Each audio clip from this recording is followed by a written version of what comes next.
Magandang araw mga kaibigan. Pasalamatan ko muna i-shout out ang aking mga subscriber researchers. Sina Chris Torres, Eudora at Mark Anthony, Minister. Ito, pinadalhan na naman nila ako ngayon ng bagong post para mabigyan ko ng reaction vlog. Ito, Jamie News, 57 minutes ago.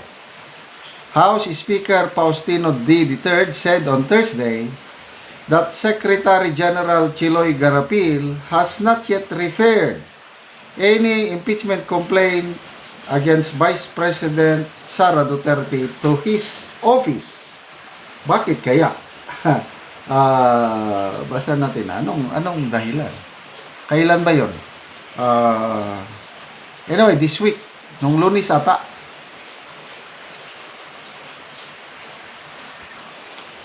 okay, ito. May balita sa GMA News tungkol ito. Pakinggan natin Sir, may na-transmit na po sa inyo sa section na VP Sara impeachment complaint. Wala pa po.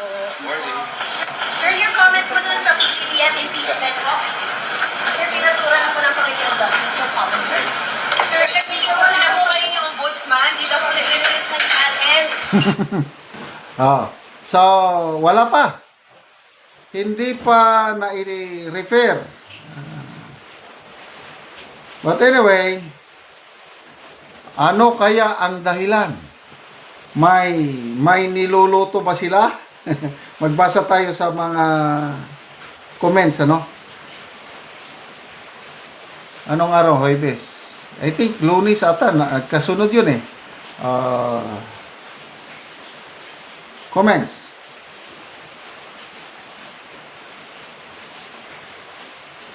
John MacDon, palipasin nila February 6 para safe sila at di ma-technical na naman ng Supreme Court. Pwede.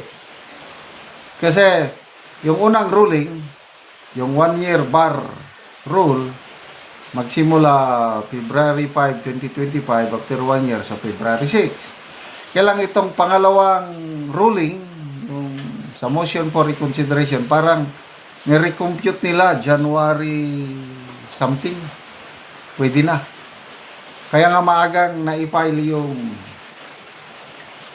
so yun, pwede.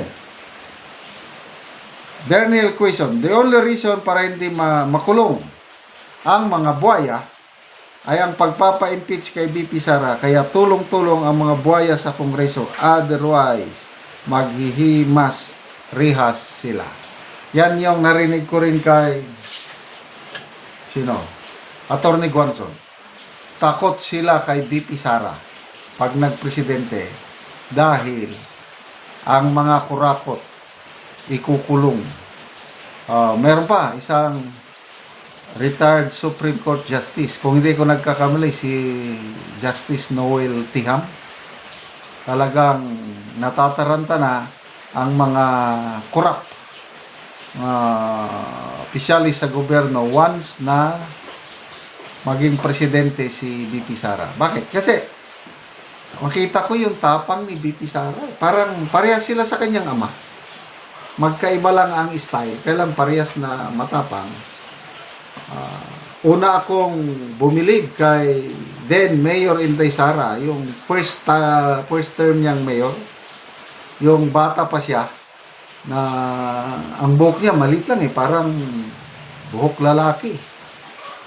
Yung galit na galit siya, asan yung sheriff? Asan yung sheriff? Noon lumapit yung sheriff. Talagang, hindi naman suntok, hindi naman sampal. Nakaganyan eh. Pag yan, dahil babae kasi. Kasi kung lalaki, ganyan sana. Hindi, yung kanya talagang nakakatuwa. Ito, sabi ko. Mula nung napanood ko yun, that was 2000 something, na starstruck ako kay Mayor Sara. Ito na. Ito ang kailangan nating leader, sabi ko. At hindi ko akalain, darating ang panahon na pre-presidente ang tatay niya at saka siya magba-vice president. Sayang ba? Sana diretso na lang siyang nag-presidente noong 2022, di ba? Wala sana tayong problema ngayon. But bakit?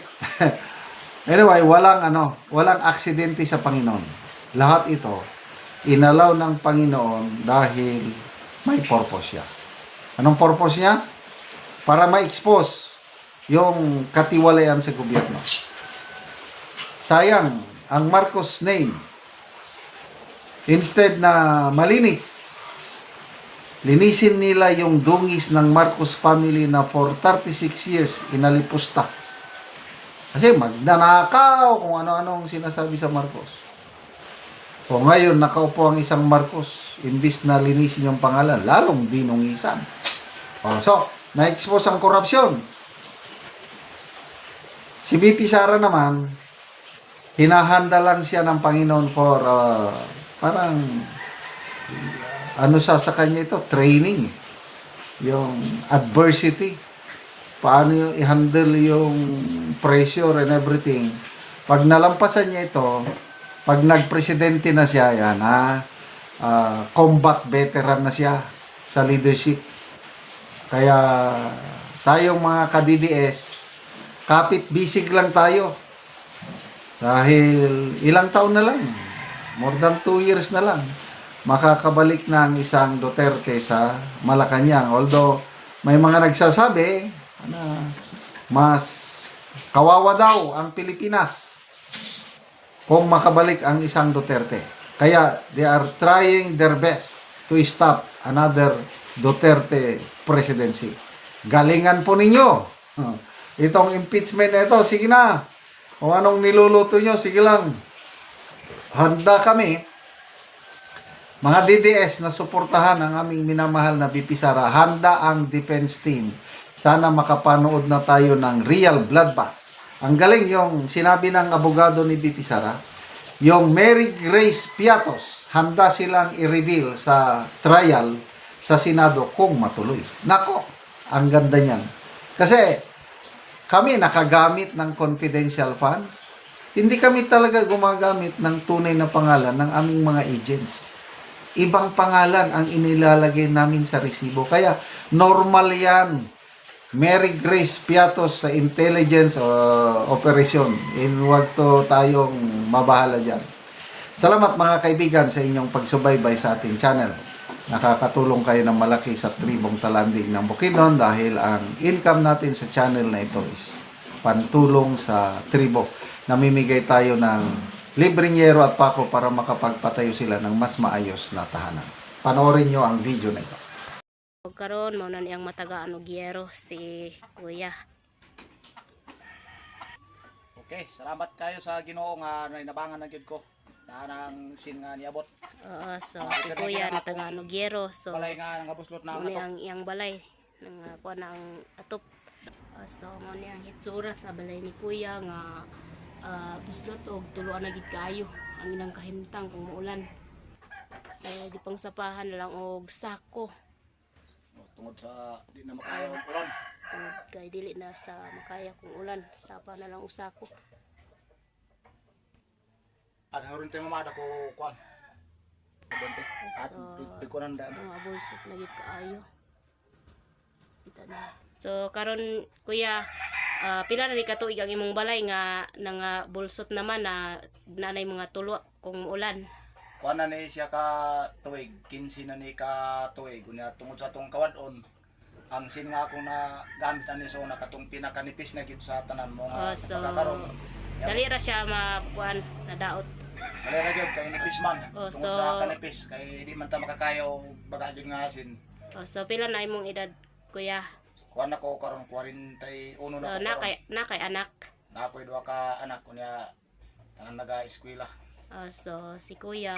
So ang imong panginabuyan Kuya, Kuan ra mag-uuma ra gyud so mag-uumara. So si Kuya natagaan og yero so makaatop na gid ka karon Kuya. So atop na gyud ko karon dako akong kalipay og pagpasalamat sa nagpasiyugdaan ning programa. Ang atop na ako nga naguba na gyud so Maalis na na. Sige.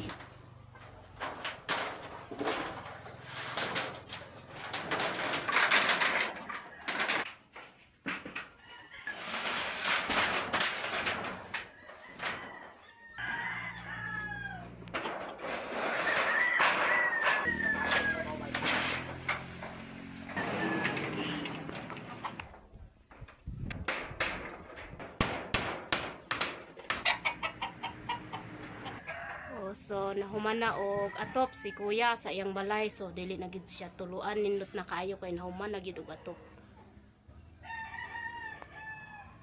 Daghang salamat sa grasya sa Ginoo nga nakaatop na gyud ko sa akong balay. Manginaot ko nga ang nagpasyog dani nga pinagi ni nga mga hinabang, manginaot ko nga dagang pag dagan pa ang matabangan. sa dili lang diri sa among barangay, sa barangay Tagbang kundi Sige. lakip pa sa kinatibukan nga lungsod sa Tarakag ang ilang mga tabangan. Dagang kayo Sige. salamat. Okay, sige. Salamat po.